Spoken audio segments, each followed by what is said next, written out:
you saw? I'm literally incapable of getting a tan. I was born pale and I will die pale.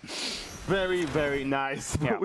We've got the next series coming up, which is going to be a great one, no doubt. We've had a lot of great series so far today. It's going to be Palmblad versus LovelyChook, Korea versus China. What do you make of this match we've got coming up? Yeah, I mean, one of the most exciting things for me is Palmblad, who I have to admit was not a player that was on my radar too much, has a storied reputation in Korea, but actually he's announced that this could potentially be his very last Hearthstone tournament, and what a way to go out if he can push all the way through this, and then if he books himself a spot at the World Championship. I'm sure there will be at least one more tournament in his future, but the deck list here, maybe the big concern for me is both players bringing Dragon Priest, and we saw Dragon Priest be a sticking point there for Dr. J in the previous series. I personally don't think it's too well positioned in the metagame that has evolved in this tournament, partially due to the lack of Jade Druid that we're seeing. So the Dragon Priest, whoever can get a win relatively comfortably with that in this series, that could go on to define the whole thing. Yeah, looking forward to seeing that, but we are ready for this series. So, from Korea, one of the most prominent players in the OGN Hearthstone Masters is Palmblad.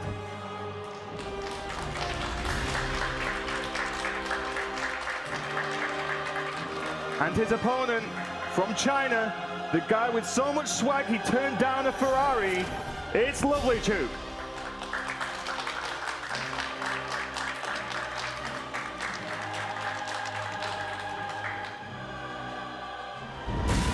It's go time!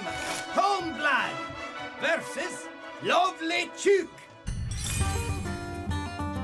제가 가장 만나고 싶었던. My first match is with LovelyChook. 我第一轮的选手是一个韩国选手吧。I'm not quite sure how to pronounce the Korean player's name, but I know he's very strong. The decks that I really wanted to face were Priest and Druid, and the deck that I really didn't want to face was Reno Mage. But with LovelyChook's decks, they're all combined, so now it's almost like a rock, paper, scissors thing. So I just need to decide which decks to play in order to get the upper hand. 我觉得他应该 We've played in the same tournament before, so we may have already played each other, but to be honest, I can't remember. Palmblad versus LovelyChook. Let's go!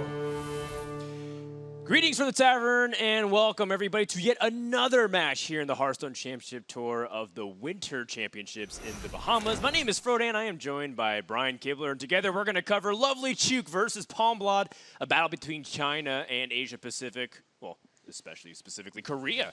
Brian, how did you enjoy your little break? Did you get to catch some of the action?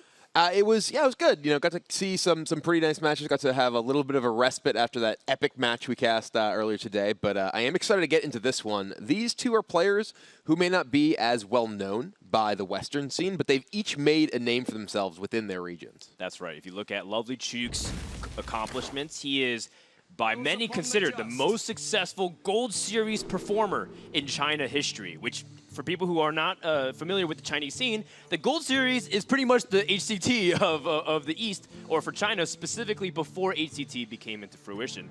So you can definitely feel like LovelyChook is one of the players to represent China. I think a lot of players from China always felt like their Chinese representatives weren't always the best of the best, definitely some top caliber players, but with LovelyChook, he represents all their hopes and dreams. Yeah, we heard the intro from Raven there. He said that he turned down a Ferrari. He actually won the China versus EU event fairly recently and had the choice between a Ferrari or prize money. Each year, the organizer of that event had put up a Ferrari if a Chinese player manages to win. And LovelyChook took it down and decided he didn't want to deal with all the maintenance cost, all the difficulty of having a very expensive car. So he took the prize money. Yeah, very pragmatic. So the first match we're going to start off is a Dragon Priest Mirror. These guys have some similar things in the lineups. We're looking at the Warrior Rogue and the Dragon Priests. However, Druid and Reno Warlock, Freeze Mage, Reno Mage, these are some of the differences. We'll come across that later in the series. For now, Dragon Priest Mirrors. Brian, I'm sure you've played your fair share of Dragon Priest and the Mirror. What are some of the important, crucial aspects of this matchup? So there's several phases to the Dragon Priest Mirror match. The most important one in a lot of games is just the early game. being able to get on board, have more bodies, more stats than your opponent. The key elements of that are clearly Twilight Whelp, the Cabal Talon Priest to be able to get your minions out of sort of combat damage range, then Norshire Cleric to start building up your resources. If the game goes on and neither player gets a massive board advantage, then the key card is basically Draconid Operative. You're able to very often just get another Operative or a Historian from your opponent's deck and just keep that chain going and essentially kind of go infinite, go off, just keep discovering more and more cards and generating more and more value. Yeah, I actually do appreciate this matchup from a perspective of understanding what role you're in and what state of the game that you need to transition to if your game plan. A lot of times, in the very beginning of the stages of the game, you care a lot about the board state. You want to get on the board.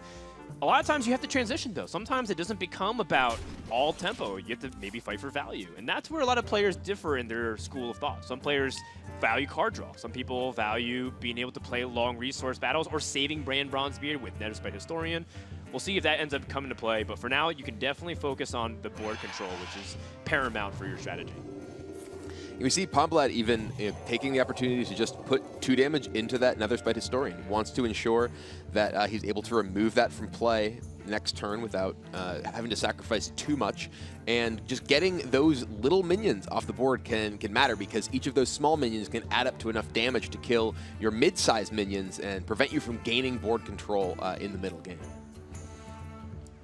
Ragnaros, of course, being one of those interesting choices from LovelyChook. Gives him a lot of range against the Freeze Mage or Reno Mage, and in the case he hits a Reno Mage player. We'll see if it ends up being the case here. If LovelyChook gets to win, he also doesn't have to worry about it, but that is a card that can be very influential, especially in a matchup like this, where there are plenty of Shadow Word Death targets, not just the Operatives or Ragnaros themselves, but whatever you discover. And that's actually a very good mid-game draw that Palmblad just picked up, a second copy of Blackwing Corruptor that gives him the tools to clear off most of the mid-game minions pretty effectively, as long as he's able to defend this board in particular. And he's going to go ahead. Ooh, that was another great pickup there from the Powered Shield. Now, yes, that's a 2/7 Twilight Whelp, but it is unable to really get the job done attacking into the Warmest Agent. And now you can see coming up on this turn, as soon as Palmblad chooses to attack, the differences between a card like Midnight Drake and Twilight Drake. I think the health difference makes a huge impact onto the board of whether or not you're able to have it stick, or Blackwing Corruptor gets tempo. It might even alter LovelyChook's play if he feels like Midnight Drake is worth holding on to, because it's tough, you don't have that many dragons in hand, so letting go of it might be tougher. And also, Midnight Drake is very vulnerable just even to the board itself. Yeah, Midnight Drake is really not one of the cards you're looking to pick up from the Historian. He'd much rather have, say, Twilight Drake, because that is a very difficult minion for Priest to deal with, 4 attack and very high health.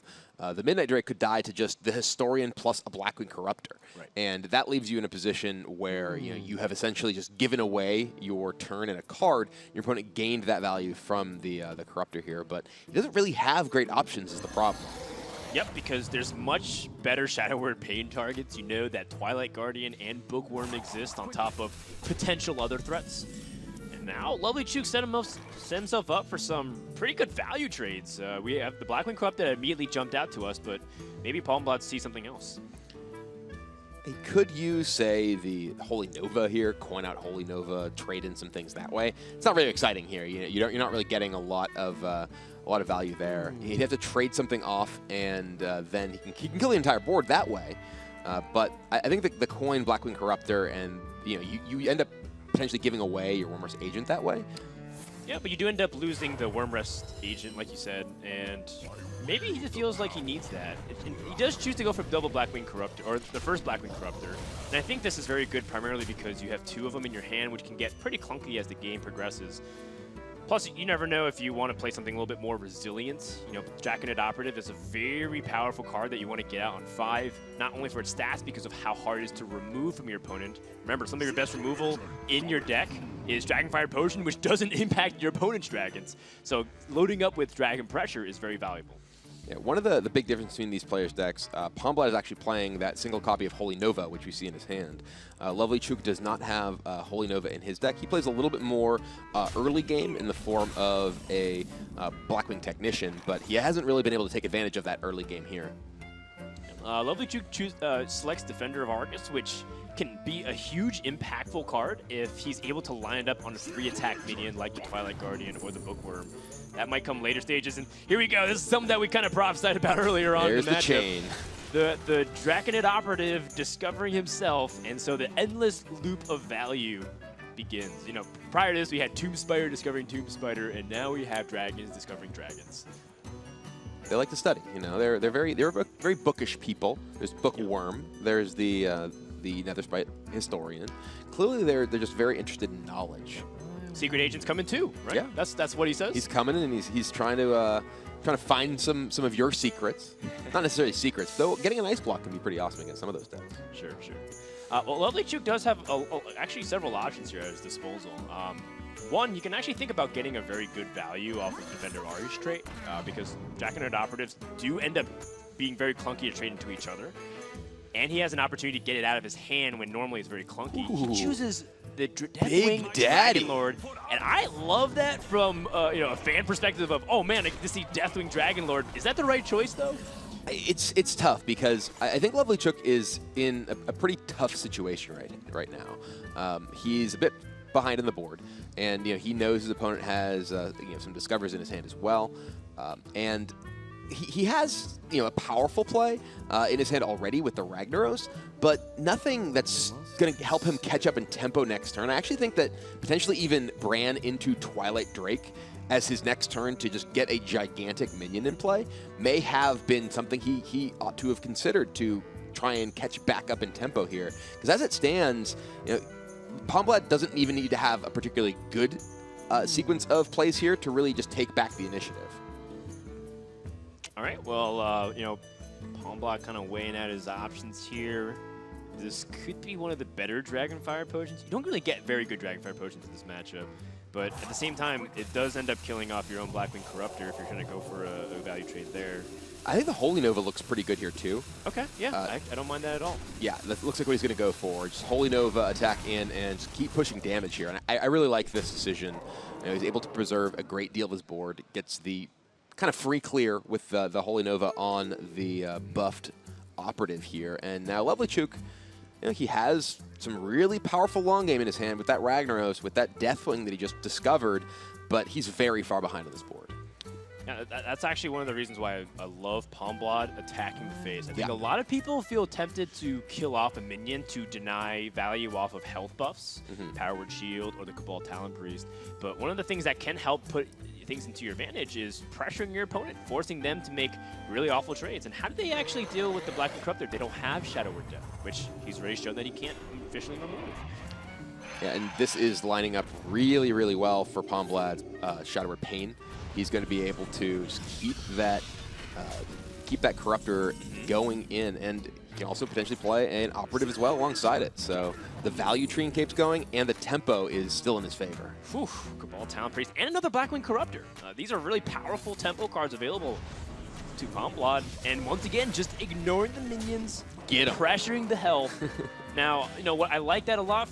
If he's able to control the board, and once again, we mentioned that LovelyChook cannot.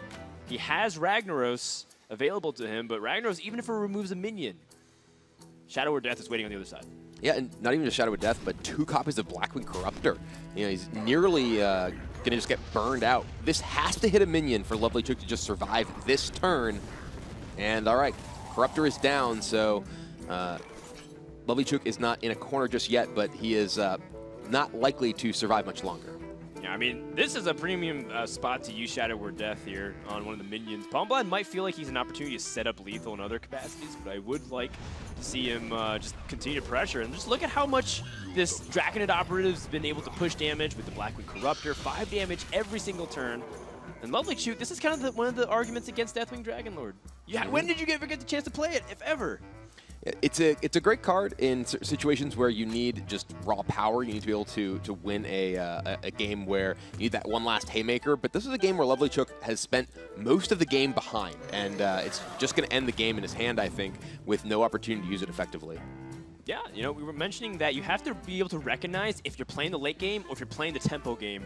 And LovelyChook said, you know what, maybe I'm going to drag this out late game. Palmblad said, nope, I'm going to end this early, and I'm going to take advantage of my hand. So that is a Game 1 victory for Palmblad. Very fast, I might add, considering that I've seen Dragon Priest matchups go the entire distance, Brian. Well, and we were talking just at the very beginning of that game. There are a few stages of the Dragon Priest mirror. There is the tempo phase and there's the value phase. And Palmblad never really let up on tempo and had a ton of value thanks to the operatives.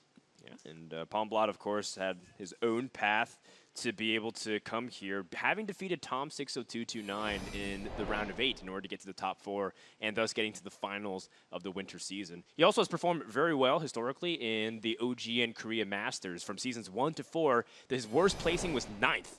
He got top 8 twice, and he got 2nd in one of the season. Yeah, very impressive stuff. He actually, his sort of debut performance there was with Divine Spirit Innerfire Priest. So, not a player who necessarily always plays the simplest and the most popular decks, but definitely a fierce competitor with anything he brings. Certainly, and not only represents himself and all his desires, but also of South Korea, which is known to be a powerhouse country in Hearthstone. He wants to represent Korea. He wants to go to the World Championship. This is what he had to say about it.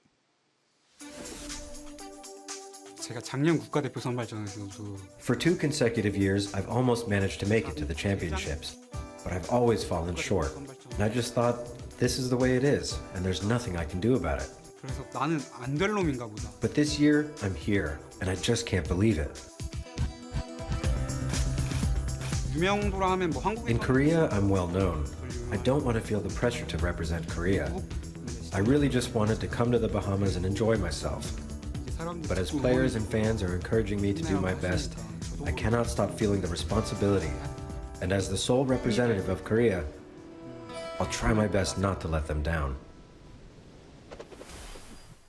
South Korea always been known for being a very powerful country, if not the most in esports in general. And now Palmblad representing Korea, a region that has dominated Asia Pacific, but is yet to make the true splash in the World Championship stage. Cheonsu from Korea last year at BlizzCon made quite the run, top 8. But can Palmblad go even one step further? He's on a good path, 1-0 right now. Interestingly, Palmblad actually told us that he considered Cheonsu something of a disciple, that he had taught him a great deal about Hearthstone. And last year, the student surpassed the master, but now it is Palmblad who is here, and he's up a game in this match against LovelyChook. So we're going to go to Reno Mage versus the Miracle Rogue, a matchup that has gone back and forth in terms of who is being favored. If we're taking a look at the deck lists, LovelyChook does have a couple of interesting cards. One of them, of course, is Kabbalist Tome, a lot of people's favorite card or least favorite, depending on what kind of style of player you are. It's always really interesting to see if that card ends up being MVP in some of these long value matchups. Rogue isn't necessarily one of those decks. You do end up trying to fatigue the Rogue from resources and just remove everything. And you do have the right tools. The question is if you're able to draw at the right time and be conservative, because Rogue knows you want to remove, and they're going to try to pressure you accordingly. Yeah, this match from the Rogue perspective is about a few cards. One key one is Conceal. Being able to establish a significant board, especially a board including Questing Adventurer or Edwin Van Cleef, to allow you to protect your pressure, because there are only so many ways the mage can deal with big minions, and if you're able to get multiple big minions in a single turn and protect them, it's almost impossible for them to come back from that swing. Yeah, and so LovelyChook opting to go for Babbling Book. He gets a second Ice Block. He already has one in his deck, but he has another one that he has now gotten. Perhaps that gives him extra range, because you can stall for that much longer with Reno. If you give another turn with Ice Block, it's another turn, you can get another Mana Crystal, or you can get Frost Nova, stall the board, have an answer. Maybe that ends up coming the case. We'll see. And for Palmblad here, his hand is pretty weak. He got the Volcanic Potion from the Swashbuckler, which is really ineffective in this matchup. He's not really looking to remove his opponent's board. He's looking to be the one putting the pressure on. So that's mostly going to rot in his hand this game. It's usually a bad sign if you have to use Volcanic Potion in order to do something impactful in this matchup. That usually means that Reno Priest, or the Reno Mage, excuse me, got onto the board first before you, and then you're trying to clean up their value trades. Yeah, but speaking of key cards, a Gadgetzan Auctioneer picked up for Palmblad here. He is looking to get to the mid game and use a lot of those zero cost and cheap spells, along with preparation for the more expensive spells, to just draw a whole bunch of cards with that. Palmblad's Miracle Rogue, of course, has that South Sea deckhand, something that we saw Stan Udachi also around in this lineup. Just has an ability to get early game pirates onto the board or removal if necessary, and also be able to have that burst Conceal. It works well with Questing Adventure. A lot of people gravitate towards that. Some people back in a day threw a Faceless Manipulator into the deck so they can get South Sea Deckhand, Cold Blood's Faceless Manipulators.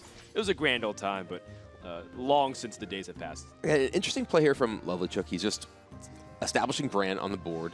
He recognizes that, all right, this is turn 4. This is when you generally want to play Tomb Pillager. This is when the rogue is usually looking to get a substantial threat into play. And unfortunately for LovelyChook here, that substantial threat is a Questing Adventurer, which gives him a lot of ways to buff that up and get damage in and kill Bran. Yeah, I like this a lot from Palmblad because he's recognizing the mana limitation. He said, LovelyChook, you want to remove both of these, but if you choose to hero power, you need something else to remove the Questing Adventure as well. Yeah, the Frostbolt draw is actually pretty nice for LovelyChook here. He can use Frostbolt to get some damage in on the Adventurer, stop it from hitting him, and ping off that Swashbuckler, though it already hit 5 damage in, thanks to the Cold Blood getting the immediate boost, so LovelyChook already under some pressure. Yeah, but it won't kill the Questing Adventure, and we'll see if Palmblad's able to capitalize by playing more cards and getting it out of range of stuff, because LovelyChook does not have access to removal past that, both Firelance Portal and Flame Strike,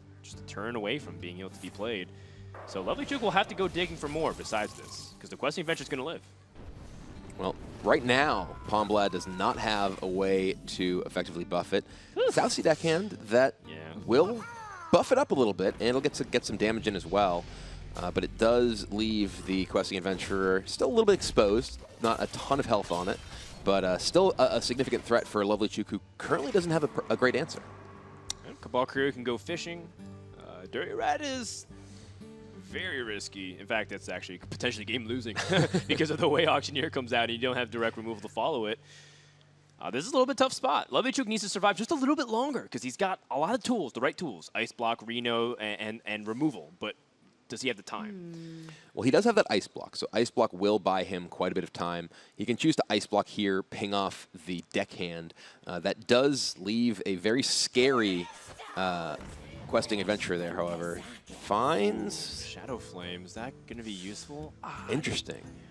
Mind Vision is pretty dicey to say the least, because you know one card is also given by Swashbuckler, so you could also be getting an equally useless card like Shatter. There's a lot of cards that are just not good for you in the Rogue deck as well. You're not really looking for quite a few of their tools. Right, and you only have 2 mana remaining, so it's a very limited range. If you use Mind Vision for one of those mana crystals, you have to get exactly Eviscerate.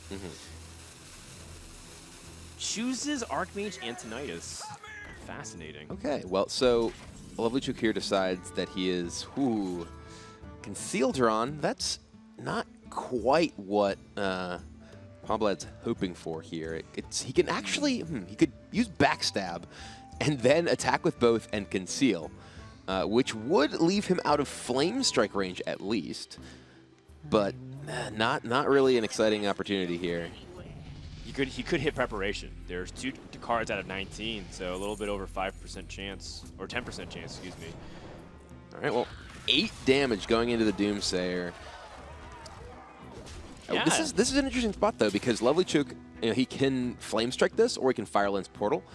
Flame Strike will not clear the Adventurer. It is an 8/5 here, and there's another Auctioneer plus Conceal the following turn.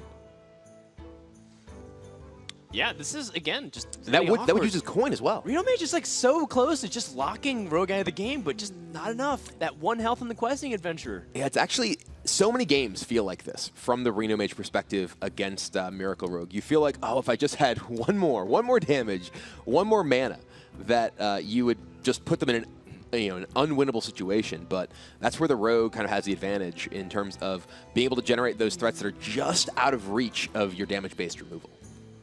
So you gotta wonder what's more likely if your opponent, maybe your opponent doesn't have spells for the Guide to an Auctioneer, or maybe your opponent has kind of drawn dead and doesn't have many ways to follow up on the Questing Adventurer. Both of those propositions are really scary. Chooses to Flame Strike, rather just take damage, but we all know that just a little bit more from Palmblad's hand, or from his deck rather, is enough to finish the game. He's got 9 right now. Another Conceal picked up, and yeah, Auctioneer. Hit and Conceal. Yeah, very unlikely that he's able to draw into the dream of Preparation Eviscerate. Chooses instead to go for a guarantee. But, you know, LovelyChook maybe have bought enough time. Because now you can get Ice Block and needs a little bit extra change. Or Dirty Rat can also get in the way of stuff, too. Or perhaps he wants to Reno. But I think either way in this position, he needs to do something defensive. Because at this point, he's going to die. Yeah, it's in this really awkward spot, too, because if you Ice Block now and you don't Reno, then, well, you still have to deal with these minions the next turn. True. What are you going to do? Cast Firelands Portal? That uses all your mana. You can't Reno if you've played Ice Block that turn. So he may feel like he needs to play Reno this turn and just hope that the Reno itself can contest something, and he uses another removal spell or the Ice Block to buy more time after that. But either way, Palmblad is going to have a huge turn next turn. Yeah, actually, what I like about Reno is that he gets a minion on the board to contest the follow-up attacks from Palmblad, assuming he doesn't have a second conceal, of course. Then you can use it to trade into Auctioneer or Questing Adventure if you can't remove it. And also, it's kind of a bad sap target, so to speak. If they force to sap Reno, that's definitely one of the better scenarios for the Mage. However, also playing a minion does give him the sap target, so it's one of those interesting things you have to balance here if you're LovelyChook. And yeah, he's choosing to go for Reno Jackson, perhaps just because he needs to have some semblance of fighting back. Ice Block and wait a turn, perhaps. All right, well, oh dear. Ooh. Well, this is yet another threat for Palmblad here. Questing Adventurer, plus Eviscerate, plus Conceal, drawing a bunch of cards, protecting his minions. I don't think there's any out for him to actually do 30 here, but there's definitely an out to threaten a lot next turn. Yeah, choosing Eviscerate face. There's no clean way to remove Reno Jackson. Plus, yeah, just go ahead and kill him sometimes if you get enough damage going. I mean, he's got 16 right now. He's going to be able to conceal immediately. Reno Jackson was almost effective like a Frost Nova. You just kind of got back into the same exact position you did the previous turn, which is looking pretty dicey here for LovelyChook. He still has Frost Nova in his deck. He still has ways to stall, but it doesn't seem like he's going to be able to remove his opponent's board anytime soon because that double conceal is so powerful. Now there's a second Questing Adventure to deal with. And not only that, there's still Auctioneer in play. And he's already used his Flame Strike. He has no way to remove this board of multiple large concealed minions. He can Ice Block, but again, if he Ice Blocks, he's just going to get reduced to low life total. He's already used Reno Jackson. And he doesn't really have any ability to, say, Ice Block and just two-turn lethal Palmblad. Palmblad's still at 29. Well, Ice Block definitely seems like the most important play, but his follow-up is very weak. He's choosing to go for card draw, see if he can pick up better answers. But this is just go ahead and conceding that the fact he's going to lose his Ice Block and hope that he can stall for further. Remember, he has a second Ice Block in the deck to stall even longer, but does he have ways to win the game here, Brian? I mean, it's tough. His hand is full of expensive spells, so if he does pick up Ice Block, what is he playing alongside it? He can't play Antonidas plus Ice Block. He can't play Ragnar's plus Ice Block. There's no combination of things that he can do that really are going to give him the tools to actually really come back from this position. Yeah, Leroy, not even needed at this point. You could just have damage from the hand in case your opponent stalls on the board with Frost Nova and, is a little bit of health away from dying. You can keep it in the back pocket here. Seems like Palmblad might be content with just denying the card draw here, or the two cards from the Acolyte. Well, this is kind of interesting. He's choosing. Oh, Okay. He did not leave LovelyChook. He could have left LovelyChook at 1. He actually had the ability, if he wanted to Cold Blood and attack in with the Auctioneer. Let's put him down exactly 1. But he's playing around freeze and heal. Yeah, it's true. Freshman Vendor and the Frost Nova. Yeah, he has the Leroy Cold Blood remaining in his hand, so that is still burst damage that he's representing, though maybe Dirty Rat comes down here, and then the Frost Nova happens, and he's lost that burst as well. All right, well, LovelyChook does not really have anything else going on here besides the Frost Nova. Does have Dirty Rat, though. And Dirty Rat will pull out the Leroy and freeze it, so he's actually alive for another turn. Yeah. Okay. And this also gives him a presence on board. He has a taunt minion now, too. So he's got 9 damage to follow up. Yeah, doesn't seem like Palmblad has it just yet, but he's one Eviscerate from ending the game. He needs a little bit extra. Azure Drake.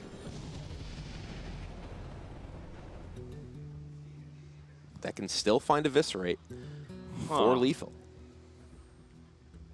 Well, this is still anybody's game here. You know, what if LovelyChook picks up yet another stall? I mean, Palmblad's using Volcanic Potion to dig. He's got preparation. There's not many cards remaining in Palmblad's deck, less than 10 now. There's a sap. Another draw, and also reduces damage on board. These questing adventures are getting so big. Well, they're basically, you know, just arbitrarily large here. Yeah, but I haven't seen a questing adventure this big since my last game with J-Druid. Well, how big is this Edwin? Actually, Edwin Bigleaf has a large case for being a huge minion too. 12-12. Oh my goodness. I think if Palmblad gets to attack next turn, he's just going to set records here as to the amount of damage done on the HCT stage. This will be definitely a really good deck to build for the Tavern Brawl if you want to get as much damage against Stormwind, the City of Stormwind. There's no road to lethal here. Even if he has Firelance Portal into Leroy, that's 11 plus 7 plus 1. He's still off with the absolute maximum damage. You'll look just to see what happens. Captain Greenskin not going to be enough. LovelyChook's just going to tap out here. No more Ice Block to save him. And game 2 goes to Palmblad with the Miracle Rogue upset over Reno Mage.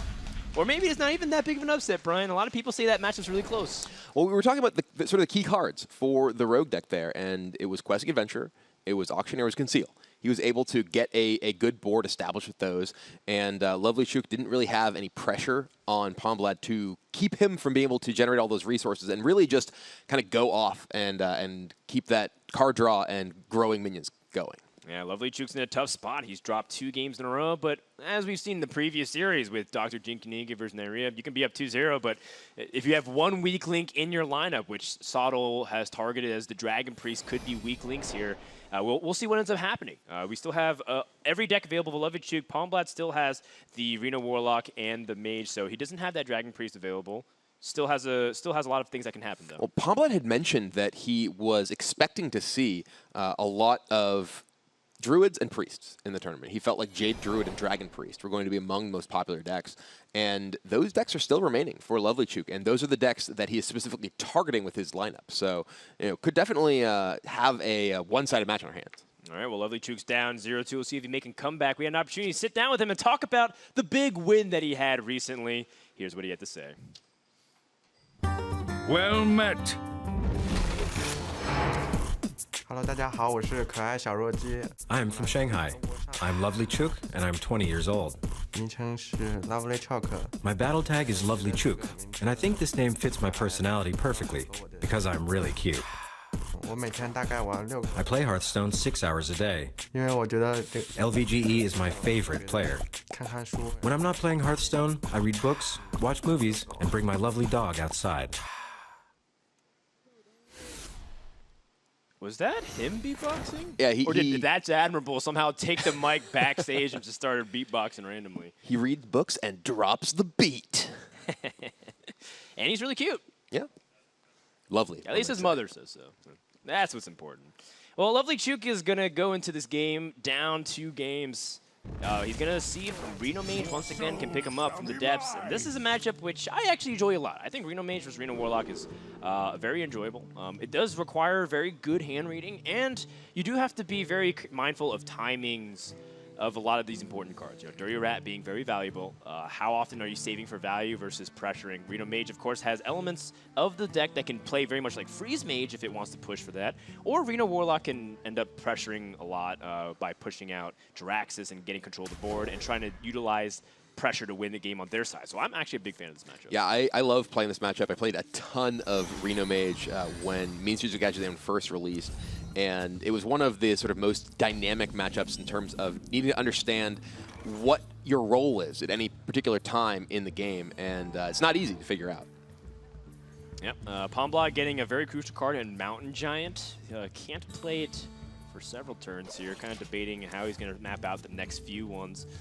But this early game is relatively passive. You know, without Imp Gang Boss or even the Acidic Swampus to come out and put light pressure on, both players are going to start with relatively high health totals. And LovelyChook seems to have a very responsive and reactive hand. It's a great hand for the late stage of the game, but not right now. Yeah, often when you're playing the Reno Mage in this matchup, you're looking to save a lot of your burn for the end game. You're looking to use your burn to kill your opponent if they turn into Jiraxis, because if you use your burn early and they know that, they know you're out of reach and can't kill them as Jiraxis, they can win the game quite easily with the attrition of the hero power. But LovelyChook, he has a lot of those that burn in his hand immediately, and Palmblad, his minion he's looking to play early is going to be Mountain Giant, which is very difficult to kill with burn. Now, how important is it for the Reno Warlock to save Kazakis, you know, for knowing what you need for the right time, or do you like even getting it out early to try even play for tempo against Reno Mage? Kazakis gets much more powerful once you have strong minions that have died. Even just Kazakis for a relatively cheap Kazakis potion, if your only minion that has died is Mountain Giant, can be incredibly powerful. Oh, he's actually going to go ahead and coin out the Kazakis here, though. I imagine he's going for a 5 at this stage because he's looking to potentially, yep, there's Resummon 2. So he saw that as pretty much his snap pick. And the give your minions +4 health is also very powerful. I believe he took the Resummon 2, is my guess. And if he took give your minions +4 health, if he has, say, Kazakis and Mountain Giant that die, well, he's bringing back a Giant. Yep. Oh, he took deal 5 damage. Okay. Okay. But if he had taken the additional health as well, those get even tougher to deal with. But here he chooses one mode as a removal effect in case he does happen to fall behind. Well, he knows he's playing Mountain Giant this turn. That kind of throws both Kazakis and Mountain Giant into the pool.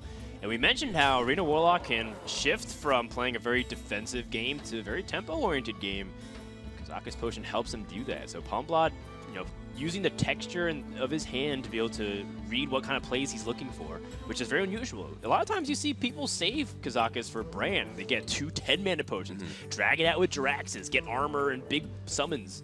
That's not the case. Palmblad's trying to maybe win the game by turn 7. Yeah, a lot of it has to do with the texture of your opening hand. If you have a big threat like Mountain Giant, like Twilight Drake, you'll often want to just try and lean on that and try and win the game in the window where it's difficult for the Reno Mage to deal with those large minions. If you do play a longer game, sometimes, you know, especially against a deck that has Kabbalah's Tome, they can assemble these powerful burn combinations and really threaten to kill you. You'd rather just keep them on the back foot the entire time. All right, so, you know, one of the things to always pay attention to also is how fast your opponent picks the options. Yeah, that might seem like a very minor thing, but in tournaments, it does matter. Palmblad picked very quickly, and it feels like when your opponent played Coin Kazakis into Mountain Giant, very fast Kazakis Potion pick, I think you have to make a read that your opponent has some kind of summon or some kind of really big board impact play. I'd be hesitant to kill the Mountain Giant super fast. Yeah, absolutely. And here, LovelyChook very astutely leaves the Giant just on the board. And now that 5-mana potion, right now it's just bringing back a Kazakis, and that's not very powerful. And now that actually leaves Palmblad with a kind of awkward turn. If he develops a minion in the form of Refreshment Vendor, not only is he giving his opponent a little bit of life when he's been attacking, but also potentially dilutes his resurrection pool and prevents himself from getting that Mountain Giant back. Maybe a bigger question is, what do you do about that Bran Bronzebeard? If your opponent just gets stuck with it on board, you could be in trouble. You could, though LovelyChook looks like he kind of played it just hoping that Palmblad would kind of go nuts trying to deal with it. He doesn't currently have any real threats to combo with it. And yeah, this Bran is essentially going to trade with Mountain Giant, it looks like. Yeah, you know, Manic Soulcaster on Bran has some really funny wonky synergies possibility in other scenarios, but in this one, it actually completely sabotages the Reno deck. You shuffle 2 copies of Bran, you draw Reno, oh, whoops, you can't use it. Well, that was awkward. Yeah, I mean, you do get tempo on the board, but I think there's more important things to consider on this matchup. Not to mention that Manic Soulcaster has a lot of value in hitting Kazakis, or in the late stage of the game, Antonitis, you know, Jackson. So I'm definitely okay with saving that. There is a 2 out of 3 to get a Giant here. He does. Mountain Giant comes out, and now Palmblad with a huge board swing, eliminating Bran and summoning 11 points of stats. Yep. It's hard enough to deal with one Mountain Giant as a mage without Polymorph, and now here's another one. Yeah, and LovelyChook's got kind of poor removal. You know, no Polymorph in the hand, nothing really to snipe it down like a big game hunter, even if he did run that. LovelyChook's got Flame Strike, so he can remove it over a course of 2 turns. He could try to fight back with reasonable minion damage over turns. He's just using the Fireball and the Volcanic Potion to remove now, but he didn't even clear the board. And this is an opportunity for Palmblad to gain even more tempo against his opponent. Like using the Freshman Fender and Farseer. I have no time for In this case, Sylvanas also fine too. And Just Sylvanas press is ring. interesting here because it blocks your opponent's Ragnaros. Oh, you're right. You're right. It's very dangerous for LovelyChook to now play Ragnaros. It's his best 8-mana play, and that's something Palmblad knows is in the deck. So often, players will hold off on playing Sylvanas against an opponent who has Doomsayer if they have board presence, rather just Doomsayer in their deck. But he's seen LovelyChook use Fireball. He's seen LovelyChook use most of the ways to potentially punish this with Doomsayer, and he's blocking the best possible play for LovelyChook this turn. And now LovelyChook's in an even worse spot. Yep, I was actually kind of looking at Palmblad if he wanted to play the tempo, but now he can actually kind of play value because his opponent's really forced to use suboptimal removal in a lot of spots. He had to use Volcanic Potion without even clearing the board and Fireball on a giant that didn't kill it. So, Palmblad might be feeling comfortable. He's got Lord Jaraxxus, he's got heals, he's got even Dirty Rat to mess up his opponent's ability to capitalize on big combos like Kazakus or Alexstrasza. Well, Dirty Rat is particularly strong given the fact that he has a Sylvanas in play. If he Dirty Rats and his opponent gets a gigantic minion, I'll Power Overwhelming my Sylvanas and send it in. Yeah, that's also a good point. And LovelyChook's trying to avoid any awkward scenarios, but Palmblad can force the issue. So he's definitely in the driver's seat from this point. His follow-up to Dirty Rat could be also equally big. Alexstrasza gets pulled out here. And like you said, the power of Overwhelming, able to steal the Alexstrasza. And Reno Mage just showed that they have difficulties removing an 8/8 minion. A second one surely could be a nail in the coffin here. Yeah, Palmblad could use the power of Overwhelming, as mentioned, to kill that 8/8, or rather to steal that 8/8.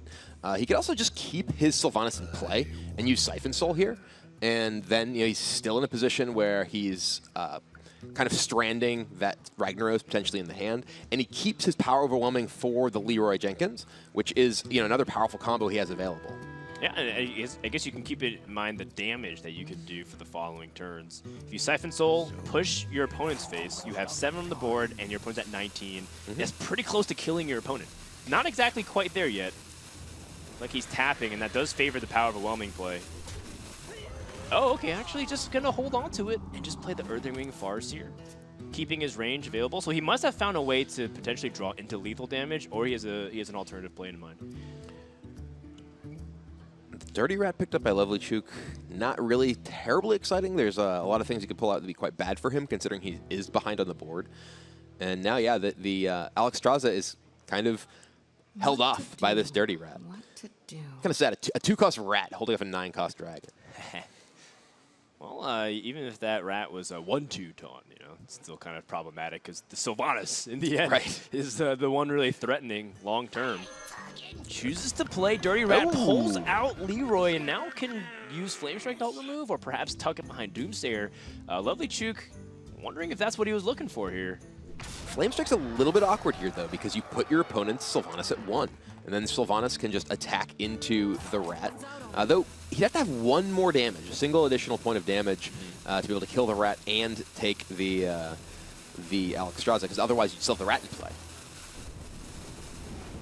Ah, okay. Well, LovelyChook gonna ping the Sylvanas and set up for a Flame Strike and Doomsayer play, so that your opponent's board gets destroyed by stealing the Doomsayer. But that's assuming that 1, Sylvanas lives the next turn, and 2, that your opponent's, not just stealing your board and killing you. Right now he's got 14 damage without excluding the taunt, and if he's able to get past that, maybe he has a way to end the game. I mean, he has Siphon Soul plus Power Overwhelming. That's really the way he gets in the most damage here. Right. So, yeah, he'd be able to do 18 this turn, it looks like. He can just attack in Abyssal Enforcer, steal it, or attack, Power Overwhelming this, attack, and then end of turn, steals your Alexstrasza and gets to push the 8 damage with these 2 minions as well. Now that you've seen Alexstrasza, I feel like you're feeling really safe. And also, really safe. Given that your Leroy's already on the board, you lose a lot of value from the Power Overwhelming, so a large reason why he chose to make this play this turn rather than the previous turn. I think he's debating whether he cares more about having Leroy still in play or getting in 3 additional damage. He decides to preserve Leroy's body on the board.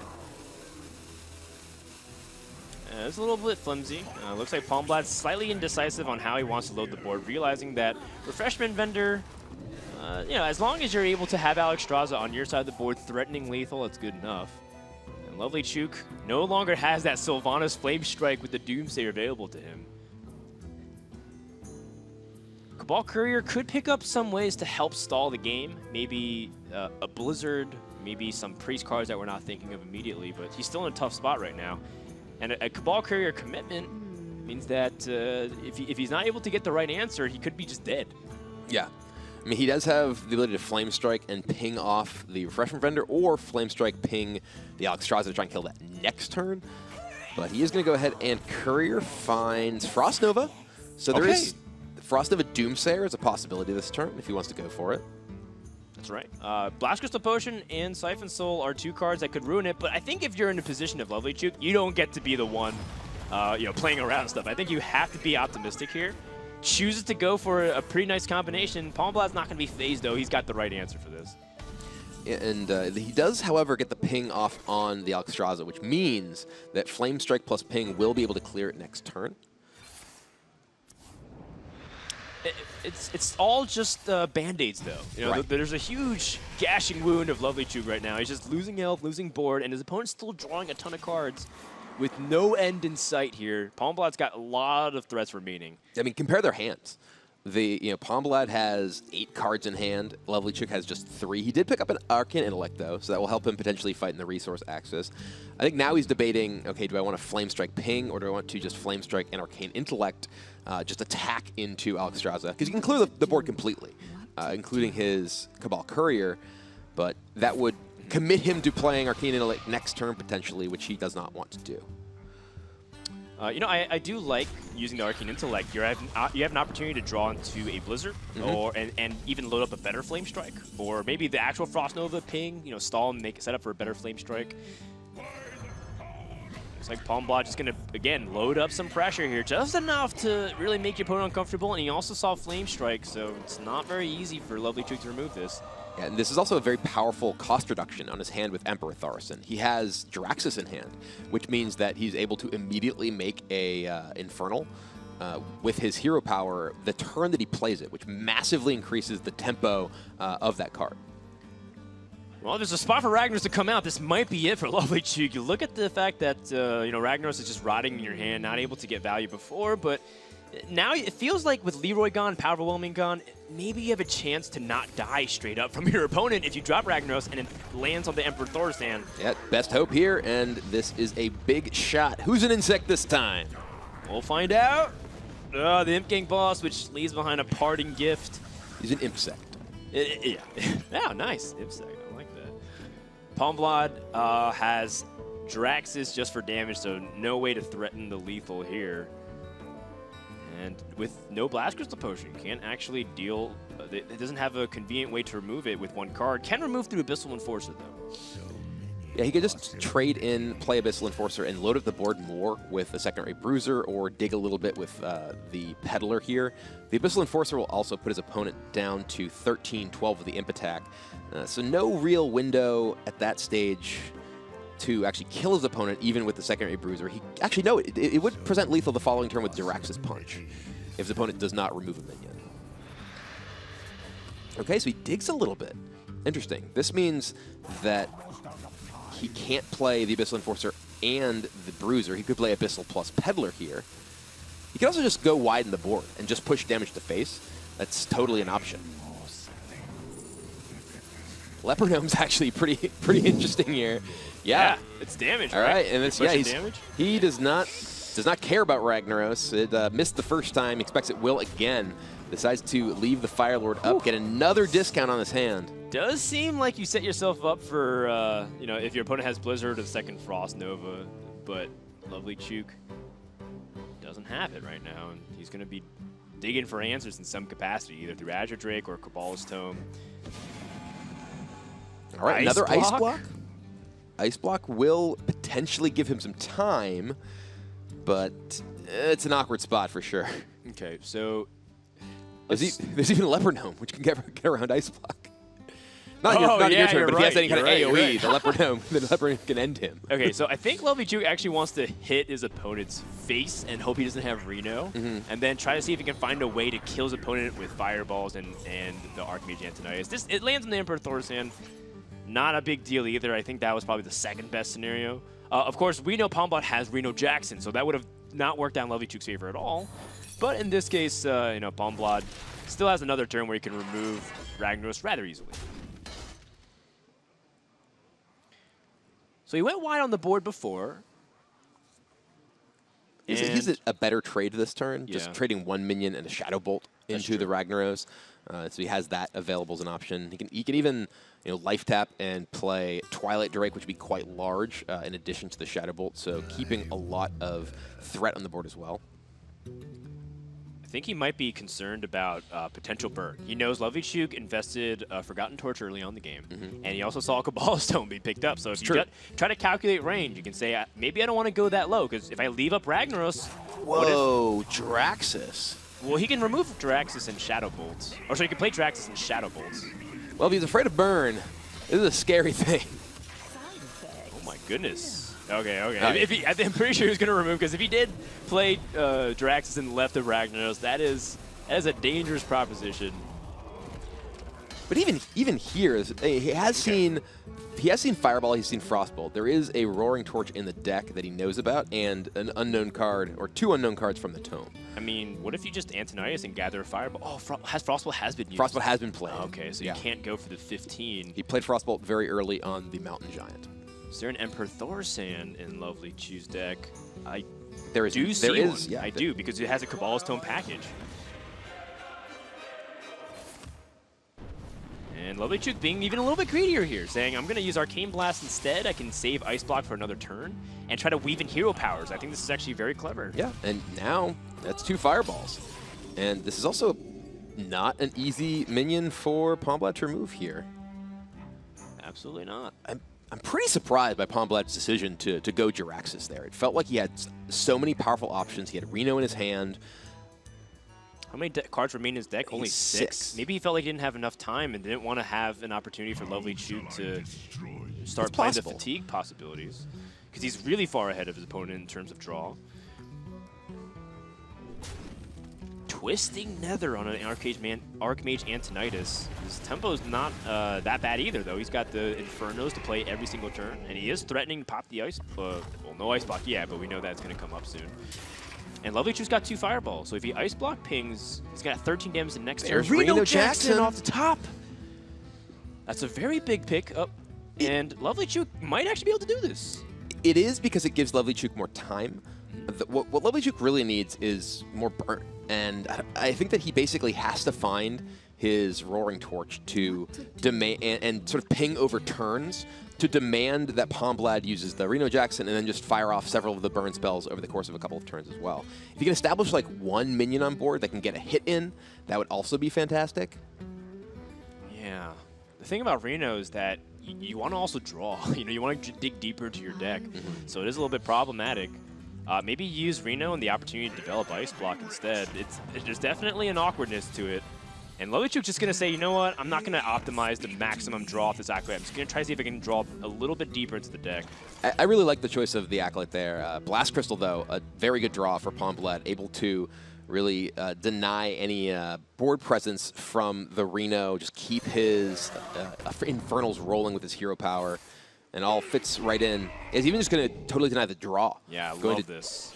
Destroying an Acolyte, so it technically doesn't take any damage, and denying card draw, because it's very clear that LovelyChook is fishing for some game-ending damage. That's your only vulnerability as Jiraxis in this position. Yeah, finds a Polymorph. Would have loved to have this against that Mountain Giant earlier, but too late for now. All right, Firelands Portal. So that's damage that you can use with Ping for 6 damage as a final point. Yeah, but doesn't weave in with the Fireballs at all. So, and now those Abyssals or Infernals are starting to add up. Every single turn, they represent more and more threat against LovelyChook. He does not have much time to find any burn, and even if he does, he needs to be able to get the burn in, have Palmblad use his Reno Jackson, and then have an opportunity to burn again. Yeah, the Ping here. Just very threatening. Palmblad needs to kind of respond to it. Now at 14, you know your opponent's holding 1 Fireball, and you know he has a Roaring Torch available, so you know that 13 is the range.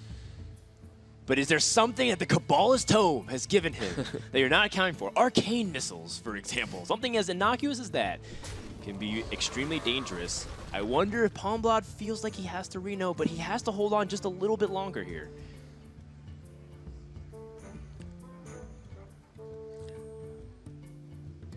He's got 15 damage to punch. He most likely will pop Ice Block the following turn. He's gonna Reno for 1 health. If he Renos, he could very easily lose because there's multiple burn spells over turns. But what's that card from the Cabal's telling me? He's just not sure. He knows that his opponent has that possibility of double fireballs because he knows 1 Roaring Torch exists in the deck and 1 fireball they got from Antonidas. What's that mystery card? We know it's a golden fireball, but what does Palmblad think it is? All right, well, he is committing to winning the game over the course of a few turns. He's going to break block next turn. And this is, a board presence that LovelyChook clearly cannot come back from. He finds Emperor. Is that going to be enough to help him? Emperor will only reduce the fireballs if he actually picks up Roaring Torch next turn. If he plays Emperor now, reduces these fireballs, draws Roaring Torch, he has lethal. And he's protected by Ice Block for this 1 window. Yes, and he can also Hero Power in case his opponent doesn't have Reno Jackson or any kind of heal or any kind of armor gain, which he already used a Kazakus potion for, so not possible. LovelyChook still has an out. He has 8 cards remaining in his deck, and Roaring Torch is the one we've identified behind this Imperial Thorstein. That's a 1 out of 8, 12.5% chance. Is there any other card that we're forgetting? I don't think so. It's entirely possible that he has something that can maybe give him some more time. There's Blood Mage Thalmos with the reduction. Did he play? He played Thalmos earlier. He sacrificed that in the board, I believe. All right, well, that might actually be it. That might be LovelyChook's last opportunity to climb back into the series. Because if he drops it, he's down 0-3. And he's down to his last straw, unless, wait, Fireland's Portal can also be an out. You can Fireland Portals first, get a Charger. It's true. There's Doomguard and Leroy. Reno Jackson for 2, and Palmblad is sweating because he knows LovelyChook still has outs here. 6 Swampoos is not it. LovelyChook needs something off the Firelands Portal. All right, Charger or you are dead. There's Doomguard, there's Leroy. He's going to go over all the possibilities, but it's very clear. Firelands Portal to the face! No, Anubis Sentinel is not it. Not even close. And he fireballs himself. Oh, Found lethal. man. Found lethal one way or another. All right, and it's Palmblad who goes up to a 3-0 lead over LovelyChook.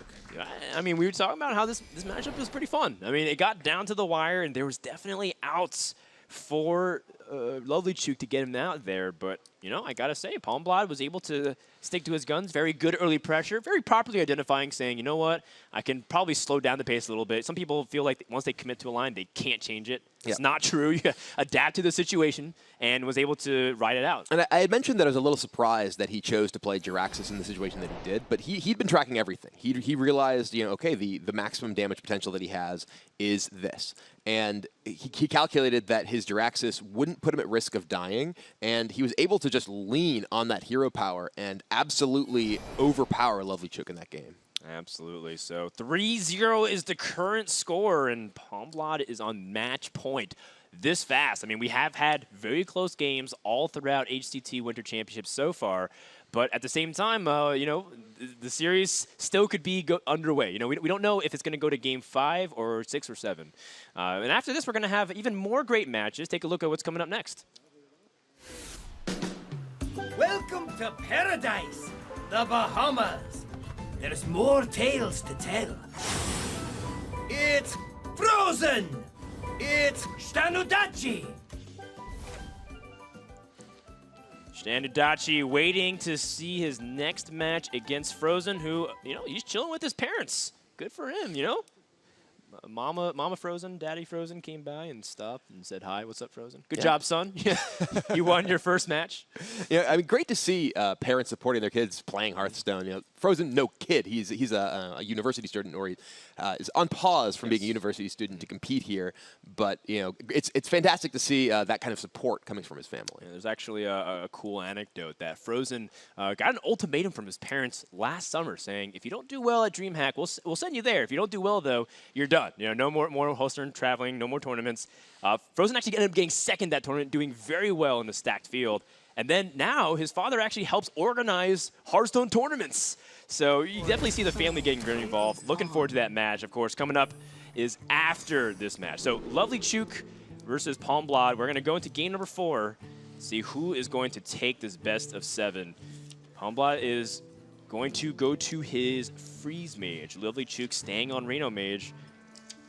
And, I mean, if Reno Mage loses here, that's 3 losses in a deck that, honestly, I was skeptical myself. I don't know how good Reno Mage is these days in the meta. Well, it's interesting, too, because Palmblad said that the deck he wanted to face the least was Reno Mage. He was saying that he had prepared and expected a lot of Jade Druid and Dragon Priest, and that what he wanted to face the least was Reno Mage. And now he's been, frankly, just farming this Reno Mage deck from LovelyChook, picking up so many wins, and this could just be the game-ending win here with Freeze Mage.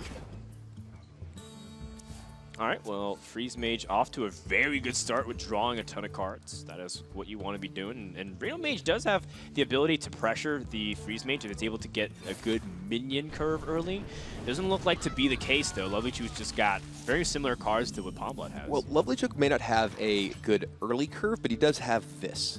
Ragnaros the Fire Lord is absolutely critical in terms of putting pressure on the Freeze Mage. You create a giant threat that's very difficult for them to stop because it ignores all the freeze effects and is 8 health. Very difficult for them to burn through without exhausting a lot of their very important resources. Yeah, we'll see what ends up happening to that when it gets to that point. Palmblad choosing to play Acolyte of Pain here on 3 instead of playing the Arcane Intellects. Do you like this, Brian? I am by no means a Freeze Mage expert, so this does give him, because of the Novice Engineer in his hand, gives him a window where he can play the Engineer and Ping to maximize his mana usage next turn. So I think that was probably his thought process going through there. But LovelyChook does use a Forbidden Torch to take it down, and now Palmblad, kind of in a similar spot, a little bit of an awkward mana usage this turn, not able to maximize all 4. I think Palmblad was expecting that to happen because he actually has a really interesting hand that sometimes Freeze Mage suffers where it's too much draw. The Acolyte of Pain plus 2 Arcane Intellects, you're going to have a full hand that you can't get all those cards out. And sometimes that ends up making you overdraw, which you don't necessarily always want. And this Doomsayer does a couple of things. 1, it prevents LovelyChook from being able to establish a meaningful threat this turn, but 2, gets it out of your hand. You end up, as you mentioned, sometimes having more card draw than you can possibly really use, and doesn't want his hand to become glutted with cards that he won't have an opportunity to play, like the Doomsayer in this matchup. Yeah. Oh, another Doomsayer to block a Coin Emperor turn. That is really annoying for LovelyChook. He could just try to draw and sacrifice the Acolyte, because he might feel like he already has everything he wants with Emperor and the Ragnaros, but that is another very annoying roadblock for LovelyChook. Yeah, this, similarly, Palmblad, is able to get this out of his hand, free up space, as well as block, as you mentioned, that Emperor Thorson. And now LovelyChook, like you say, he could potentially just play the Acolyte, more or less cycle it by pinging it this turn. That does let him use those 5 mana. And while this is a matchup between 2 slower decks, the matchup gets pretty intense as the game goes on later, and you don't really have excess mana to spare in a lot of turns. Yeah, and one thing that's also kind of important too is that Palmblad has removal for that Ragnaros and the Emperor Thorsan over turns. One of the things that Freeze Mage sometimes struggles with is just removing those big threats, like you mentioned, Mountain Giant being one of them, Ragnaros being another. And Palmblad, he's going to be pretty threatened by this. That Emperor has discounted a lot of really powerful cards, not just Ragnaros, but now there's a lot of burn. LovelyChook has 15 points of burn in his hand. And Palmblad picks up a Loot Hoarder, has a lot of burn of his own. Certainly much more burn in his deck than in LovelyChook's. And I suspect that this Emperor will certainly not belong to this world. Just a matter of exactly how Palmblad decides to deal with it. Yeah, well, Fireballs are definitely the most clunky of the burn spells. He's going face because he has the Evolved Cobalt. Now, we didn't count how much damage he could piece together. Here I am like, oh yeah, he's going to kill that Emperor. And he's like, nope, getcha. Oh, but LovelyChook True Reno. And when your opponent uses Fireball to the face, and you have Ragnaros, and it's very clear what your opponent's trying to pull off here. Ah, man, wow, what an unfortunate turn of events for Palmblad, because LovelyChook's got all the right answers. It looks like Palmblad's trying to set up a just break your block this turn and be able to kill you the following turn. No, Now he's just going to go ahead and spread out some damage here. Goodness. I mean, I actually kind of like the line that Palmblad's taken. It's unlikely that your opponent has Reno Jackson outside of the early game mulligan. He's seen every card that LovelyChook has kept. I think the only card that he kept was Acolyte Pin. So he's hand tracking, saying you didn't keep any card off the mulligan, and it's unlikely that you have drawn Reno. I think it's something like 23% or something by the time around turn 5, turn 6. So if I can make this line around turn 5, turn 6, maybe I have an opportunity to kill him in a couple of turns. And I think there's also just some thought process of, I can't beat Reno. I can't beat Ice Block and Reno in the same game. That, you know, especially once your opponent already has like a relatively strong board, it becomes extremely difficult. He pays the ultimate price. LovelyChook has so much discounted stuff that he's playing Flame Strike for 5 and is able to just add enough burn to end the game. LovelyChook has stomped Palmblad's Freeze Mage into the ground, but that is just the beginning. Needs to win 3 more in order to become the victor. Yeah, and that was a very unusual match between those two decks. You don't usually see one player with Emperor at 30 life. I think it was at 30. He was at 30 life with Emperor, and the guy's like, all right, you, fireball to the you. Face.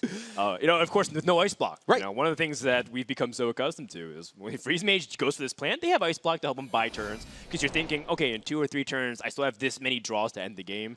Not really the case. And even if it did work out for Palmblad's favor in that scenario, like he didn't die and had Ice Block up, LovelyChook had Reno. And usually when you're fireballing your opponent's face, you're the one with Ice Block and not them. They don't just also have a way to survive your burst, but it does not work out for Palmblad. I like the gumption there, though. Getcha. And we will be seeing that Freeze Mage deck some more, as it is 1 deck remaining against LovelyChook. Hey, look, sometimes they just have Volcanic Potion, Blizzard, Frost Novas, and Reno Mage can't really do much to stop your burn. That doesn't happen very often because Reno Mage does have especially this one, which has a couple of really interesting answers to stuff. It does feel like it is a low percentage play, but Palmblad was in a bad spot. He knew he couldn't really play the long-term game. His hand was all burn. What do? Just try to kill your opponent. Getcha. All right, so we're going to go to Jade Druid versus the Freeze Mage. Remember, Palmblad only has to win 1 more game. LovelyChook has to beat it 3 more times. He has Jade Druid, Miracle Rogue, and Dragon Priest remaining, and that's going to be a pretty tall order. Yeah, the Jade Druid, probably the strongest of those in this matchup. He does have actually a more less anti-aggro version of Jade Druid than some of the others we've seen. He actually has no taunts in his deck beside Jade Behemoth. He doesn't have Ancient of War, he doesn't have Druid of the Claw, and he does have 2 copies of Gadget and Auctioneer, which actually lets his deck kind of play like a cycle into Feral Rage deck in the matchup, which is a very key card for him. Yeah, it's actually a control buster. It helps you blow out controls because you're able to play the Infinite Jade strategy, which hasn't actually been something that I've seen for a while. Most Jade Druids have largely transitioned to being a tempo-oriented deck, trying to play Druids of the Claw, charging them, using the Jades to build up a really big board, like 3/6 and a 4/4. These are really hard boards to remove. We'll see if the Freeze Mage can deal with it. Right now, Palmblad desperate to just get out onto the board, have Acolyte Pain, either soak up a Wrath, or in the best case scenario, draw multiple cards. Well, looks like he may get some additional cards off of it as LovelyChook just goes ahead and Wild Growths. All right, well, Palmblad, I mean, go ahead. He wants his card. Gives you an opportunity to get some card draw into hand here. Now, the Freeze Mage can beat Jade Druid if it's able to assemble a big burst. You look at Emperor Thorstein involve Cobalt into the hand already. If Palmblad can assemble just a little bit more card draw and stabilize before Druid pressures, that is how Freeze Mage wins. Laughing, for example, doesn't actually think this is that bad of a matchup sometimes if you're able to get it. Although, double Feral Rage and the fact that Jade Druid can cycle a lot with Auctioneer certainly complicates it. And Palmblad looks like he's going to be going ahead to remove this Fandral. He has Frostbolt plus Ping to take it down after bumping with the Acolyte, so no shenanigans for double choice for LovelyChook here. Yeah, Fandral's certainly one of the most threatening, especially with cards like Nourish. LovelyChook does have Azure Drake and Casting Auctioneer, so he's got a lot of refill. After he's done playing his Jades, he can refill his hand very easily. Although the Jade Train has just started, so Palmblad's still not under the biggest amount of pressure here. And like you mentioned, he does have the Emperor plus Kobold to get a lot of discounted burn, but his hand is not very burn heavy. It's actually pretty light on burn as he just picks up his second torch. No copies of Ice Lance, no copies of Fireball yet. All right, LovelyChook picking up Iron, one of the most annoying cards for the Freeze Mage to deal with because of the Death Rattle effect just outside of range of a lot of those burn spells, and or sorry, the AoE cards. The Palmblad just has the Emperor right now, and his hand isn't the most amazing for the discount. And, you know, honestly, Palmblad hasn't hit the most amount of draw too. Yeah, he had Novice Engineer and the Acolytes, but, you know, his Arcane Intellects were missing. He hasn't had the ability to play Loot Hoarders either. He does have just Kobold and 15 points of burn, including the Kobold. He has Torch, Frostbolt. So Alexstrasza into that selection of burn actually kills his opponent, barring any armor gain. Though, you know, of course, his opponent will be using Shapeshift throughout the game. Yeah. One thing that's also interesting is that I think Palmblad might also be looking for an opportunity to set up a double Doomsayer turn. You know, Druid, you know, very interestingly, doesn't have a lot of ways to deal with high health minions, and if you freeze it and play 2 Doomsayers, it actually goes off fairly often. In this case, Palmblad doesn't feel like he has much of a choice, but he also did just see 1 Living Roots and no Wrath on the Acolyte. Perhaps this is that small window of opportunity where maybe you can sneak in a Doomsayer. There's only 1 copy of Mulch in LovelyChook's deck, so not that many ways to deal with that big minion, as you mentioned. And yeah, right now, you know, he has Spell Power on that swipe, plus the Hero Power, so not really a ability to easily clear that. And there is Alexstrasza to come down for Palmblad the following turn. Right, Alexstrasza, and if this, I mean, by all means, it might look like Palmblad has found a small window of opportunity to wiggle in there. Loved how he's been so conservative with Blizzard and his Doomsayer, not trying to overextend into it. The timing is lining up very well. The stars are aligning, and LovelyChook doesn't have the direct answers to stuff. You know, he could draw with Auctioneer. I mean, he has 2 Auctioneers in the deck. He could ramp his Jades, you know, try to build up a bigger board because Eye of Blackpaw will leave a Jade behind. He's got some options here, but it's gonna be painful. It looks like he's debating whether he wants to play Jade Blossom this turn, just to make the future Jades bigger. He will actually immediately get a bigger Jade, thanks to the Aya. Yeah, and he's just going to go ahead and play Jade Spirit. This is one of the weird things about the Jade mechanic. It's like, all right, I'll just throw this out because, hey, makes my other stuff bigger. Yeah, and I guess LovelyChook feels like there's value in holding on to the Jade Blossom. But if I'm Palmblad, I've got the Alexstrasza lined up. You've got Kobold, Forgotten Torches, and Frostbolts. That is 15 damage to follow up, plus the Hero Power, so 16. But a Mulch drawn by LovelyChook here. He actually has the mana to Bran, Jade Spirit, and Mulch if he wants to, which would give him a gigantic board as well as remove the Alexstrasza. There is some argument for him to just go ahead and use his Shapeshift here. There could be combinations of spells that his opponent could have in his hand along with spell damage that wants him to get up to 18, I believe. I'm trying to math things out in my head here, but the combination of Kobold and Bloodmage Thalos makes there far more combinations than are easy to math out. Ooh, Jade Idol immediately drawn off of the Mulch, so able to follow up that Auctioneer with even more pressure. Yeah, I think, you know, LovelyChook probably feels relieved, but the question becomes if Palmblad's able to pick up a little bit more burn. Ice Block, certainly a useful card if it comes down to it, but most likely won't need her. At this point, Palmblad is searching for Ice Lances. He's searching for Fireballs. He might even contemplate torching and trying to find his burn by doing so. It's certainly worth doing it. If you want to torch first, then draw, you have a chance of hitting the Roaring Torches. And he's got to be a little bit scared of just that Auctioneer being up on the board, too. Because the Auctioneer makes things a lot more awkward, gives your opponent the ability to draw into Feral Rage. He did just pick up Bloodmage Thanos. That gives him 5, 6, 7, 8, 9. He actually has enough mana. I believe that he will have lethal damage unless his opponent ends up finding a Feral Rage next turn. Yeah, he'll have 18 damage total with the 3 damage sources. That's two Forgotten Torches and a Frostbolt. So he has 18. So he's actually trying to like sneak it in. He's saying, I need cards. Oh no, I can't kill you. I'm gonna dig deep. No, he's actually trying to beat you, LovelyChook, and he needs to get Feral Rage right now. Yeah, he has exactly 18 damage and for exactly 10 mana. Yeah, exactly. So even with the Shapeshift from LovelyChook, it will not be enough to keep him alive. He has to find Feral Rage this turn by cycling through with spells and Auctioneer. So LovelyChook has a lot of draws here. Wrathing to cycle, because I think he's caught on to it. He says, I really need Feral Rage and Feral Rage only. That Ice Lance gives one more point of reach he's here. got it. Oh, we found it. But Ice Lance does give extra range. That's recalculated. But he's using all of his mana, is the thing. So the previous, he may still, well, he could not play the Blood Mage. Gotta recalculate everything. Right, so he's got 9 plus the 4, so that's 13 plus 8, that's 21. His opponent's at 26. That's not enough just yet. He can still draw deeper. He can draw deeper still, and he has another Ice Block. So he can even stall for a turn beyond that. He's counting right now, and he's hovering over his card. So LovelyChook's got a pretty good idea of what's happening here. He's trying to do something. And if I'm Palmblad, I'm even throwing torches. Yeah, exactly. It increases the amount of draws that you get that just end the game for you, and you need to cut through that armor anyways. It's not like your opponent can, it's not like your opponent can heal past that, even if you magically got a Raven Idol card that saved him. So LovelyChook does have opportunities to pop the Ice Block here. And if I'm also LovelyChook, I'm drawing for that second Feral Rage as hard as I can. Absolutely. The card that matters in your deck right now is Feral Rage.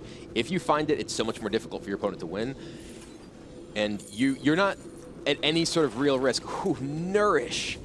Nourish picked up. That gives him 4 draws.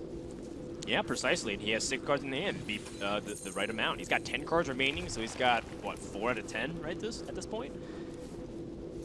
Finds Innervate, that digs again. Double Innervate. Oh, dear. So he has 6 cards at least guaranteed. Still needs the mana to do it, so... Well, Innervates give him more mana. And Wild Growth gives him more cards. He may even be just guaranteed the Feral Rage at this point. We don't have the... Yeah. Because he has Wild Growth. But can he actually fit into his hand, actually? That's actually a probability. It's possible, yeah. He actually could possibly overdraw there. There he finds we a Feral Rage. Jeez. And Palmblad kind of exasperated, but I mean, you left up the Auctioneer, so you know the risk going into it. Palmblad has another Ice Block, though. Well, now he has to do 25 over these turns. He has Frostbolt, Ice Lance, plus Cobalt here. He's got Patient Assassin. That guy can get in 1. Oh, you're right. You're right. Though there's swipes. Okay. So. Torch helps get there. So how much damage he's got now? He's got 13 plus 6. That's 19. 19 is still very far away from 26. 27, of course, the next turn. But you have 8 cards remaining, you have Loot Hoarder, and you have Pure Power over the course of 2 turns. So he needs to find that other Roaring Torch or that other Ice Lance. And you might actually need that Patient Assassin to get on the board to help damage. Well, the problem with Patient Assassin is that it's not going to get damage in because of swipe. If LovelyChook thinks about it, although LovelyChook actually is in the amusing spot of casting spells, potentially putting him in fatigue, he can play Jade Idol and shuffle cards into his deck. So you're right, he is playing Jade Druid, not going to fatigue here, but he has to be aware of that. He has to think about it. Okay, once again, let's count. So he's got 13 from the burn, plus 6 damage from the Evolved Cobalt. He's throwing a Roaring Torch.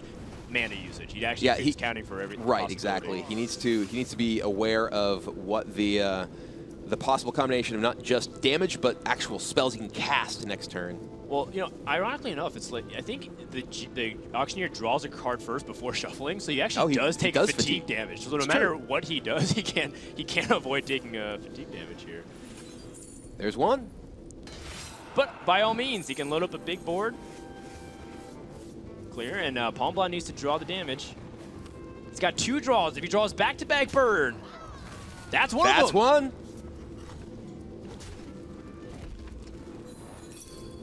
Needs a little bit more. He's got 4, 8, 11, 17. His opponent's at 19. He's so close.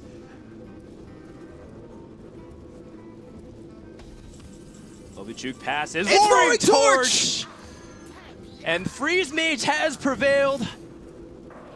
Ice Lance is going to save the day with the Roaring Torch. Palmblad is going to win this series 4-1 and move on to the winner's match. And that was just, a pretty incredible series from these 2 players. Palmblad navigating that game exceptionally well, battling through 2 copies of Feral Rage, recognizing at all points what he needed to do in terms of spending his mana, what he needs to do in terms of adding up his damage. We were saying, oh, he just fired off a torch. It's like, well, he needs to in order to make Torch out. Yeah, And we mentioned that this guy is the one who taught Chansu. He is the mentor to him, and Chansu made some very impressive plays. A lot of people said that he probably played the best at BlizzCon, or one of the best, along with Pavel. And now he's here making the run. He said he didn't even expect to make it, and he's in the winners part of Group B. Taking a look at how the bracket has actually transpired. We have 2 matches that happened earlier today in Group A and also in Group B. Frozen is coming up against Standard Dachi. Palmblad's going to play against Nyria. Don't worry, though, if you're a LovelyChook fan. Chinese fans, of course, around the world are a little bit sad. He's still going to play against Dr. Jinkaninki in the elimination matches later today. For now, we're going to go over to Rachel, who has Palmblad, for a few words on his victory. Thank you so much, Dan. I'm here with Palmblad. That was an incredible performance against LovelyChook. He's one of the highest earning Hearthstone players of all time. So what is it like to go up against him, having just started your career in 2015? 네, 이해했어요. 처음에는 그 중국 선수에 대한 정보가 없었는데 궁금해가지고 구글링을 좀 해봤는데 막 그걸로 페라리도 갖고 엄청 대단한 선수여서 좀 기가 죽었었어요. 근데 뭐 저도 충분히 잘하니까 이길 수 있다고 생각했습니다. First of all, I didn't know a lot about Chinese players, so I Googled him, and I saw that he was a very good player, and I was quite intimidated. But as I said, I did have confidence in myself, and so yeah. Well, you did the research online, but you did a lot of preparation before that also. What did you do to prepare for this tournament in particular? 그 연습 상대 구하는 게 좀 힘들어가지고 그냥 주위 사람들한테 부탁은 하긴 했는데 그냥 미안한 게 있어가지고 혼자서 그 계정이 2개가 있거든요. 그래서 휴대폰으로 하나, 컴퓨터로 해가지고 저랑 저 자신이랑 계속 붙이면서 연습을 했어요. Well, it was quite hard finding to prepare to find players to work with. So what I did was I had 2 accounts, so I played against myself to prepare.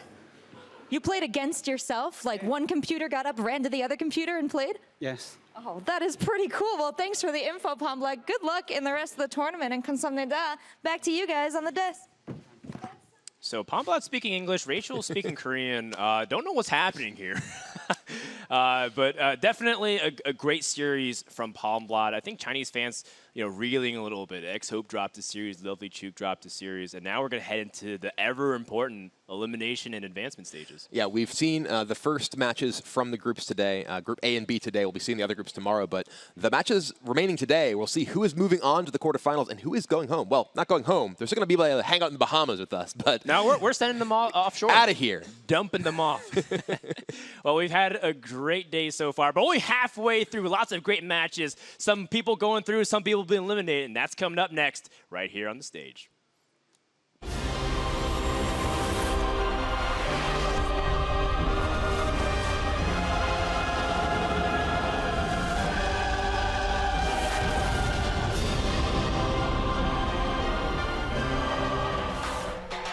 Welcome to the Bahamas.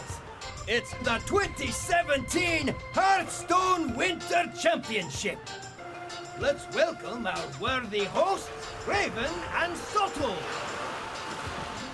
We are halfway through day 1 of the Winter Championships. It's been great so far. We've got plenty more Hearthstone coming up for you guys, but what have you enjoyed about the morning so far, Soto? It's been an incredible day, but I think the match that's being set up that we're going to see next is the most exciting thing for me. It's Dachi versus Frozen, both victorious in their opening round matchups, and both arguably the strongest representatives representing their particular regions, Europe and North America, respectively. So I cannot wait to see that. I enjoyed both of their matches coming into this enormously, but Frozen in particular looked for a minute like Frozen was gonna melt in the Bahamas sun, but he managed to pull it all together, was noticeably out of sorts. As you can see, some of his reactions early on looked like B787 was going to be able to overcome him, but Frozen pulled it together at the last moment, came back, and then Dachi, apart from 1 or 2 small plays that maybe I disagreed with, put on an absolute clinic against X-Hope, who fought valiantly as well. And then this match, Old Guard versus New.